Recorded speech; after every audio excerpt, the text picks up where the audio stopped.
Okay, I'm Valerie Hanson. I remembered this time, and welcome to Writing Books. Today I'm going to talk about emotions in books. As you've noticed, probably from the other things I've told you, a lot of my tutorials are going to be on tapping into what's inside you and making the best use of it. Anybody can teach you how wide the margin should be. A writing program can do that now. It didn't used to be, but it can now. A writing program can you set your margins and set your typeface and everything. When you send the book in, though, it's not going to matter because you'll be sending it in electronically, and whoever receives it and wants to read it can put whatever they want on it. They can use, Times Roman. They can use Courier New. It doesn't make any difference anymore. It used to. A lot of things used to, but not anymore. Anyway, maybe start with saying, "Don't be afraid." That's it's fear not, because that will stop you faster than anything anybody could say or do to you. Don't be afraid. If you get rejected, welcome to the club. There are a lot of us out there. I have written 90 books with the 91st in the works, and I still get rejected. Surprise! I don't like it. I have never liked it. It makes me feel terrible. I don't go in the bathroom and shut the door and cry anymore, but I don't like to be rejected. Nobody does.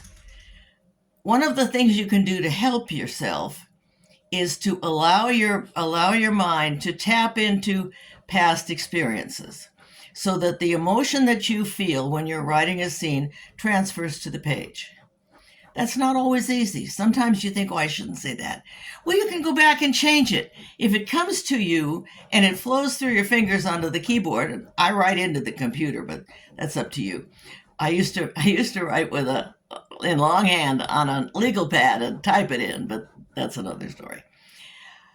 If you imagine that you are the character, put yourself in their place and imagine that you are the character, you will find that you start to think a little differently, or you tap into what you feel you would be doing if you were that character, which is one of the things I learned in acting class from Kirk Waller from The Chosen. Kirk B.R. Waller has a class called Acting Class with a K. And one of the things that he teaches is that you don't try to act like a character. You act like you would if you were that character. There's a difference. Think about it. If I want to just act like a writer, maybe I would think I would behave differently. But this is me as a writer. What you see is me. So if you're writing a character, a lot of you will come through whether you like it or not. My husband used to proof my books, and he would stop every once in a while and say, "Oh, you can't say that." I said, "Why not?" "Because it's so and so or so and so," and they would recognize it. I didn't even realize I had done it, and I was purging my emotions on the page, on the written page. So you have to learn to switch viewpoints mentally too, quickly, because when you're typing along. Now, in my case, I write a scene in one viewpoint, and then when I switch scenes and open another scene, it's in another viewpoint. Some books you will find written where a whole chapter is one viewpoint, and then the next chapter is a different viewpoint, and they usually tell you at the top. With me, I just switch viewpoints between two characters, hero and heroine. That's easier in a way, but you also have to allude to the villain and all the other things that are going on without actually getting in their heads. So that makes it harder. But it's something you get used to. You just get used to handling it. Anyway, you need to make sure nobody's recognizable. Not your mother, not your teacher, not your ex, if you have one. I didn't, but that's all right. And if you have a dry spell, and you sit there and you look at the computer and you think, what comes next? Well, one, you should know because you wrote the dreaded synopsis. And two, sometimes it's best to go back to something you wrote the day before or 2 days before, read through it, and then just keep going, as if you came in the middle of a serial and you're just passing through and just reading through it. Anyway, do that, and that should help. The other thing is when you're writing a scary scene or an action scene or something like that, and I do a lot of that, you will find you are very, very tired afterwards. There is a reason. You have triggered adrenaline in your system. If you're doing this and putting yourself into this story, into this scene, into this character, you're going to feel it. Your body's going to react. And you're going to and you get the fight or flight, go grab chocolate or go hide under the bed. And when you're finished, you'll be tired. People don't understand how I can get tired when all I did was write that day. I've been battling demons, or I've been running through the forest away from the bad guys, or I've been hiding from somebody who's trying to get me, or I've been trying to rescue the baby or rescue the dog or something like that. And it's tiring. It's really tiring. It's not as good for your muscles as actually trying to do that, but it's very tiring.